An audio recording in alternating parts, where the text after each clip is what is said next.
మీరు ఎలాంటి బిజినెస్ చేస్తున్నా ఏఐ టూల్స్ ద్వారా మీ బిజినెస్ ని డబుల్ చేసుకోవచ్చు. జస్ట్ 49 రూపీస్కే ఏఐ టూల్. నమస్తే, వెల్కమ్ టు సుమన్ టీవీ. ప్రస్తుతం మనతో పాటు ఉన్నారు ఫ్యామిలీ కౌన్సిలర్ రజనీ రమ్మ గారు. నమస్తే మ్యామ్. నమస్తే నవీన. మేము భార్యాభర్తలు ఒకరితో ఒకరు మళ్ళీ మళ్ళీ ప్రేమలో పడ్డానికి మంచి టిప్స్ ఏమని చెప్తారా?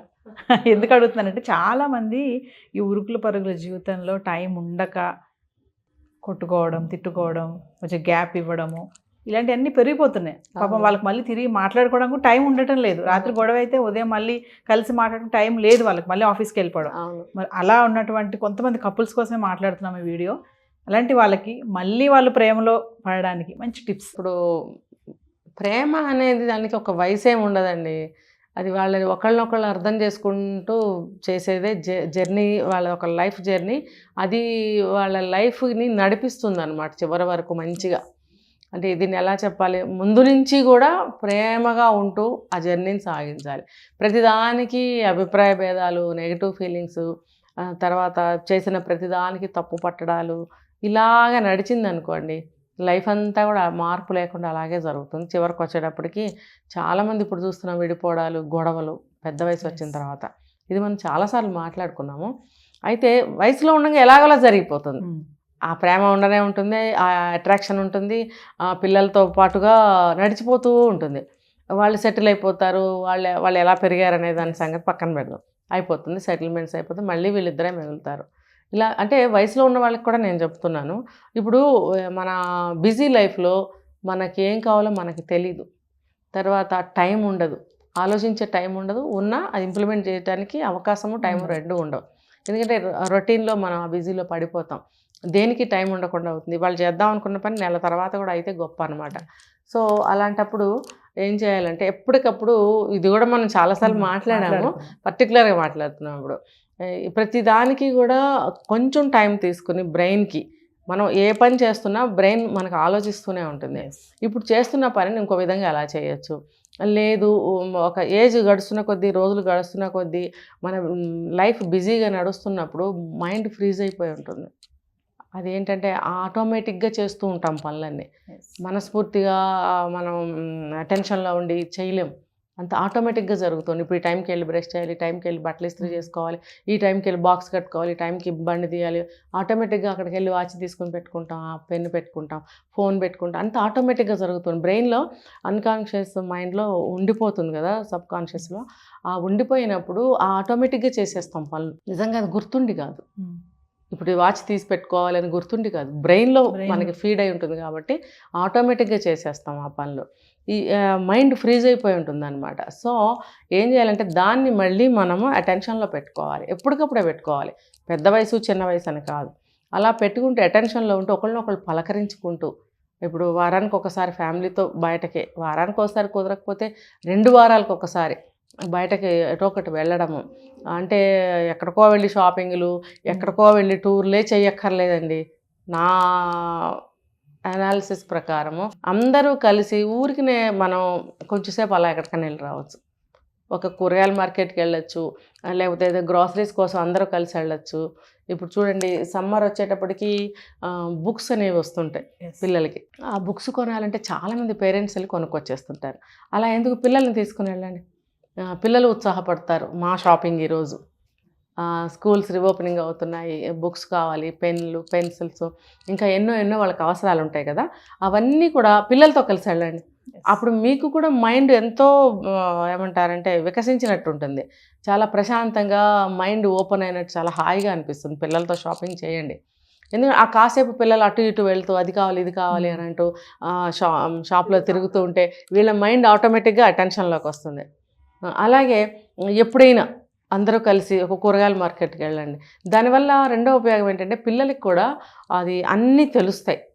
ఇప్పుడు మార్కెట్లోకి ఏ వస్తువు వచ్చింది, మనకి ఏ వస్తువు కావాలి, మనకి ఎంతవరకు అవసరమో, మన స్కూల్లో టీచర్స్ మన ఏం బుక్స్ కొనుక్కోమన్నారు అవే కొనుక్కోవాలి కదా, ఫర్దర్గా ఏం కొన్నా వేస్ట్ అవుతాయి.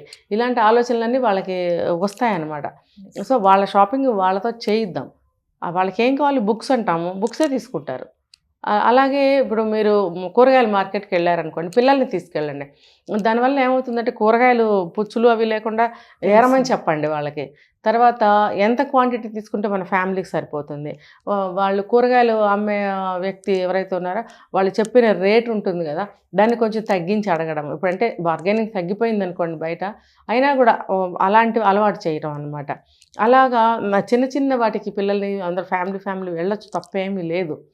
తర్వాత అందరిని తీసుకుని వెళ్ళటం కుదరకపోతే ఒకసారి ఒక బాబుని తీసుకుని వెళ్ళచ్చు, మళ్ళీసారి ఇంకో పాపని తీసుకుని వెళ్ళచ్చు. అట్లా డిఫరెంట్గా మనం బయటికి వెళ్ళి వస్తూ ఉంటే కూడా మనసు వికసిస్తుంది, బాగుంటుంది, కోపతాపాలు అనేవి తగ్గుతూ ఉంటాయి. ఒకవేళ భార్య మీద కోపం ఉన్నా, భర్త మీద కోపం ఉన్నా ఇవన్నీ కూడా మేనేజ్ అయిపోతూ ఉంటాయి, ఏమి ఉండదు, మర్చిపోతారు.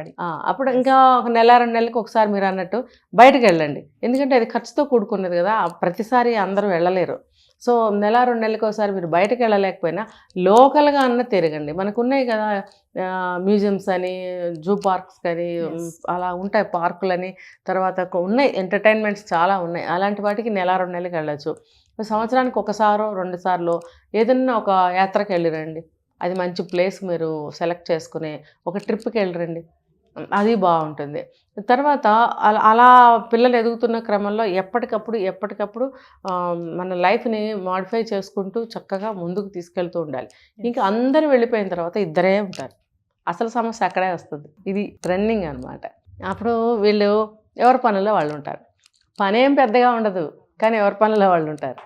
అంటే ఇంకేముంది, పిల్లల కోసం మాట్లాడుకున్నాం, పిల్లల కోసం వెళ్ళాము, పిల్లలతోనే లైఫ్ అంటారు కదా. సో పిల్లల కోసమే అన్ని పనులు చేసాం, ఎక్కడికి వెళ్ళినా ఏం చేసినా అన్ని పిల్లల కోసం చేసాము. ఇంకా బంధువుల ఇళ్ళకి ఫంక్షన్లు అవి ఇవి అంటే కూడా ఇంకా వెళ్ళలేక కొంతమంది మానేస్తూ ఉంటారు. అలా ఎందుకు మానద్దు, వెళ్తూ ఉండండి. ఇప్పుడు నేను ఈ సందర్భంగా ఒక టిప్ ఇస్తున్నాను, జనం మరి ఏమన్నా తిట్టుకున్నా నాకు పర్వాలేదు. ఏంటంటే ఇప్పుడు ఒక పెద్ద వయసుకి వస్తారు, ఫంక్షన్స్ బాగానే పిలుస్తూ ఉంటారు అందరూ కూడా, వీళ్ళు వెళ్ళలేకపోతారు. మెయిన్ రీజన్ చెప్పనా, వీళ్ళకి కొంతమందికి అంత స్తోమత ఉండదు. ఏదో కొంత సంపాదించుకున్నారు, పిల్లలకి ఒక దశకి తీసుకొచ్చారు, అయిపోయింది, ఏదో నార్మల్గా బ్రతుకుతున్నారు. కానీ ఫంక్షన్స్ వచ్చాయి, వెళ్ళాలి, ఆబ్లిగేషన్, గిఫ్ట్లు ఇవ్వాలి కదా. ఫంక్షన్స్ ఇలా వస్తూనే ఉన్నాయి, అందరికీ గిఫ్ట్లు ఇచ్చుకుంటూ వెళ్ళే వయసు కాదండి అది. మీరు ఇంతకాలం ఇచ్చారు, అయిపోయింది, మీ పిల్లలు పెళ్ళిళ్ళు పేరెంటాలు అయిపోయినాయి, వాళ్ళు వెళ్ళిపోయారు, ఇంకా పెద్దవాళ్ళు అయిపోయారు, గబుక్కని ప్రతిదానికి వెళ్ళలేరు కూడా. కానీ వెళ్ళగలిగినంత వరకు వెళ్ళమనే నేను చెప్తున్నాను. ఈ ఆబ్లిగేషన్ వల్ల చాలామంది ఆగిపోతూ ఉంటారు. నేను ఇరువైపులా చెప్తున్నాను, పిలిచిన వాళ్ళకి చెప్తున్నాను, ఈ ఎవరైతే వెళ్ళాలనుకున్నారో వీళ్ళకి చెప్తున్నాను. ఏంటంటే ఇప్పుడు వెళ్ళిన ప్రతి చోటికి మీరు గిఫ్ట్ తీసుకెళ్ళాలనే రూల్ పెట్టుకోకండి. ఎందుకనంటే అది పెద్ద వయసు వచ్చిన తర్వాత వీళ్ళ ఆశీర్వాదాలే వాళ్ళకి చాలా విలువైనవి. అంతేగాని వీళ్ళు వచ్చారు, వీళ్ళేం ఇవ్వలేదు అని పిలిచిన వాళ్ళు కూడా అనుకోకూడదు. ఇప్పుడు మీరైనా సరే రేపొద్దున ఇంకో చోటుకి వెళ్ళలేకపోతే ఈ టిప్పు వాళ్ళకే ఉపయోగపడుతుంది, పిలిచిన వాళ్ళకి కూడా ఉపయోగపడుతుంది. సో ఒక వయసు వచ్చిన తర్వాత గిఫ్ట్లు ఇవ్వాలి ఖచ్చితంగా అనే రూలు పెట్టుకోకండి, తీసేయండి దాన్ని. ఏదో వయసులో ఉన్నవాళ్ళు ఇచ్చుకుంటారు, పుచ్చుకుంటారు, అయిపోయింది. మీరు పెద్దవాళ్ళు, మీ ఆశీర్వాదాలు ఇస్తేనే చాలు. అక్కడ మీరు వెళ్ళటమే ఒక గొప్ప విషయము, మీరు ఆశీర్వాదం ఇవ్వటమే ఒక గొప్ప విషయం. కాబట్టి ఫంక్షన్స్కి కూడా వెళ్ళండి. ఆ పెద్దవాళ్ళం అయిపోయాం, వెళ్తే గిఫ్ట్లు ఇవ్వాలి ఎందుకులే అని ఫంక్షన్కి వెళ్ళటం మానకండి. వీలైనంతలో, ఓపిక ఉన్నంతలో కొన్నన్నా అటెండ్ చేసుకోండి. ఇది ఒకటి హ్యాపీగా ఉండటానికి ఒక టిప్. ఇంకొకటి ఏంటంటే ఎవరి పనుల్లో వాళ్ళు ఉంటారని చెప్పుకున్నాం కదా, అలా కాకుండా పలకరించుకుంటూ ఉండాలి. పెద్ద వయసు వచ్చిన తర్వాత కూడా అభిప్రాయ భేదాలు, గొడవలు బాగా వస్తున్నాయి. ఎంత గొడవలు వచ్చినా మీరు ఏం చేస్తారంటే మళ్ళీ మామూలుగానే మాట్లాడుకోండి. ఇప్పుడు గయ్యమని గొడవ అయిపోయింది, నువ్వు అటు నేను అటు వెళ్ళిపోయి ఏదో కూర తాలింపు వేస్తున్నాం అనుకోండి, వంట చేస్తున్నాము, అయిపోయింది వంట, భోజనానికి రండి అని పిలవాలి. ఎందుకు మనసు చంపుకుని పిలవాలి, కోపం వస్తూ ఉంటుంది లోపల, ఏంటి పిలిచేది. కానీ మీరు మళ్ళీ ప్రేమలు పుట్టాలంటే ఏం చేయాలి, అడ్జస్ట్ అవ్వాలి కదా. అడ్జస్ట్ కూడా కాదు, కోపంలో అన్నాను అంత మాత్రం చేత నీ మీద నాకు ఇష్టం ప్రేమ లేకుండా లేం కదా, ఇన్నాళ్ళు కలిసే బ్రతికాం కదా. మరి అలాంటప్పుడు ఈ 2 మాటలు అనుకోగానే మనం ఎందుకు కోపంగా అలా వెళ్ళిపోవాలి, అనుకున్నాము అంతే, అదంతే, భోజనం చేయాలి, తిరగాలి, తినాలి అని అనుకునే ఈజీనెస్లోకి వచ్చేయాలి. అంతేగాని ఎంత పెద్దవాడిని అయ్యాను నన్ను అంటావా అని భార్యని, ఈవిడ కూడా అలా అనుకోకుండా ఉండాలన్నమాట. అయితే నేను ఇంకొకటి కూడా చెప్తాను ఇందులో, ఇష్టం వచ్చినట్టు భార్యని మాట్లాడడము, ఇష్టం వచ్చినట్టు ఇంకా పెద్ద వయసులో కూడా కొట్టడము, బూతులు తిట్టడం అనేవి చాలామంది చేస్తున్నారు. దాన్ని మాత్రం క్షమించలేమండి. ఇంకా అలాంటి వాళ్ళు మారాలనే చెప్తాము. వాళ్ళు మారాలి, మారితే పెద్ద వయసు వాళ్ళకి ప్రశాంతంగా ఉంటుంది. ప్రేమలు పుట్టడం సంగతి తర్వాత, కనీసం మిగిలిన జీవితం ప్రశాంతంగానే బతకగలుగుతారు. నువ్వు వయసులో తిట్టినట్టు, వయసులో కొట్టినట్టు, వయసులో అవమానం చేసినట్టు పెద్ద వయసులో కూడా చేస్తే ఉన్న ప్రేమలు చచ్చిపోతాయి. ఇక కొత్త ప్రేమలు రావటం సంగతి తర్వాత. కానీ సాధారణంగా నేను చెప్పేది ఏంటంటే, ఎంత కోపతాపాలన్నా భార్యాభర్తలు అనేవాళ్ళు కలిసే ఉంటున్నారు కాబట్టి ఈ కాస్త మంచి విషయాలు, మంచి పనులు, మంచి ఆలోచనలు చేసినట్టయితే కూడా మళ్ళీ వీళ్ళ సంబంధాలు కుదుట పడడానికి అవకాశం ఉంటుంది. తర్వాత ఫ్రీక్వెంట్గా మాట్లాడుకుంటూ పలకరించుకుంటూ ఉండాలి. ఏమో ఏం చేస్తున్నావు, ఏమండి కాఫీ తాగండి, ఏమండి మనం ఇప్పుడు ఇదేమన్నా చేసుకుందామా, ఒక సంప్రదింపులాగా అనమాట. ఈరోజు ఏమైనా టిఫిన్ ఇది చేసుకుందామా, ఆ రోజు మీకు ఏదో ఆ కూర ఇష్టం అన్నారు కదా అది ఈరోజు చేయనా, ఇలా ఏదో ఒకటి ఇద్దరు మాట్లాడుకుంటూ ఉండాలి. ఏమో మొన్న అప్పుడెప్పుడో అన్నావు కదా మనం అలా వెళ్ళొద్దామా, ఇలా ఏదో ఒకటి కల్పించుకుని మాట్లాడుతూ ఉండాలి. ఇంకా క్షమాభావన అనేది అలవాటు చేసుకోవాలండి ఈ వయసులో. నేను చెప్పాను ఒక వీడియోలో, పెద్దరికం తెచ్చుకోండి. పెద్దరికం తెచ్చుకోనప్పుడు మీరు రిటైర్ అయ్యి ఫలితం ఏంటి, మీకు 70 ఏళ్ళు వచ్చి ఫలితం ఏంటి, 70 ఏళ్ళు ఎందుకు వచ్చినాయి, మిమ్మల్ని రిటైర్ ఎందుకు చేశారు, మీరు పెద్దవాళ్ళు అయ్యారని రిటైర్మెంట్ చేసినప్పుడు మీరు పెద్దరికం ఏదండి మీలో, మీరు పెద్దరికం తెచ్చుకోండి. తెచ్చుకుంటే మీలో ఆ పెద్ద మనసు అనేది వస్తుంది. పెద్ద మనసు వచ్చినప్పుడు క్షమాభావన వస్తుంది. ఇన్నాళ్ళు తిట్టారుగా భార్యని, కొట్టారుగా, అవమానించారుగా, ఎందుకు పోనీ పరిస్థితుల ప్రభావం అనుకుందాం. ఇప్పుడు ఏ పరిస్థితులు ఉన్నాయి, మీరిద్దరే పెద్దవాళ్ళు అయిపోయారు, ఓపికలు తగ్గుతున్నాయి. మరి ఇప్పుడు మీరిద్దరూ ఇంకా ఏముంటాయి, అలాంటివి ఏమి ఉండకూడదు. కానీ పాతయే మనసులో పెట్టుకుని సాధించుకుంటే నేను చెప్పలేను. కానీ ఆ జీవితానికి స్వస్తి పలుకుదాం. మన ఇద్దరు తల్లిదండ్రులు ఉండరు ఇంకా ఆ వయసులో, తోడబుట్టిన వాళ్ళు ఎవరికి వాళ్ళే పెద్దవాళ్ళు అవుతూ ఎక్కడో చోట ఉంటూ ఉంటారు. ఇంకా అలాంటప్పుడు ఏం చేయాలి, ఒకళ్ళ కోసం ఒకళ్ళే అని అంటుంటారు కదా భార్యాభర్తలు అనేవాళ్ళు. ఆ ఒకళ్ళ కోసం ఒకళ్ళు మన ఇద్దరం ఉంటున్నాం కాబట్టి మన ఆ ఉండేది ఏదో ప్రేమగా ఉందాం, క్షమాభావంతో ఉందాం. నువ్వేం తప్పు చేసినా ఏముంది నా భార్యగా, ఏదో ఇన్నాళ్ళు తిట్టాం కొట్టేసాం, ఇప్పుడు కొడితే ఏం బాగుంటుంది అనేటువంటి ఒక పద్ధతిని అలవాటు చేసుకోవాలి. ప్రేమ భావాన్ని పెంచుకోవాలి, పలకరించుకుంటూ ఉండాలి, క్షమించగలగాలి ఒకళ్ళకొకళ్ళు. సాధారణంగా భర్తలే చేస్తుంటారు ఇలాంటివి, తిట్టడం కొట్టడం అనేది వాళ్ళే కదండి ఎక్కువ చేస్తారు. లేదని చెప్పండి, భార్యలు ఎక్కడండి, అంతమంది ఎవరు కొట్టేస్తున్నారండి, ఉన్నారంటే ఎంత చేస్తే వాళ్ళు తిరగబడతారండి. అవునా, ఎవడైనా రెచ్చిపోతేనే కదా రివెంజ్ కోసం చేస్తాడు. అది ఎందుకు వస్తుందంటే ఆ రెచ్చగొట్టడం వల్ల, అది మీరు చేసిందే కదా. కాబట్టి అటువంటి వాళ్ళు చాలా తక్కువ మందే ఉంటారని అనుకుందాము. ఒకవేళ ఎక్కువ మందే ఉన్నా మీరు చెప్పినట్టు కొన్ని పాటించుకోవాలండి. ఎల్లకాలం కొట్టుకుంటూ ఉంటే అసలు మన పిల్లలు కూడా మన మొహం చూడరండి. వీళ్ళతో వీళ్ళ వల్ల మన వల్ల కాదు వీళ్ళతో హ్యాండిల్ చేయటం అని వాళ్ళు కూడా వదిలేస్తారు.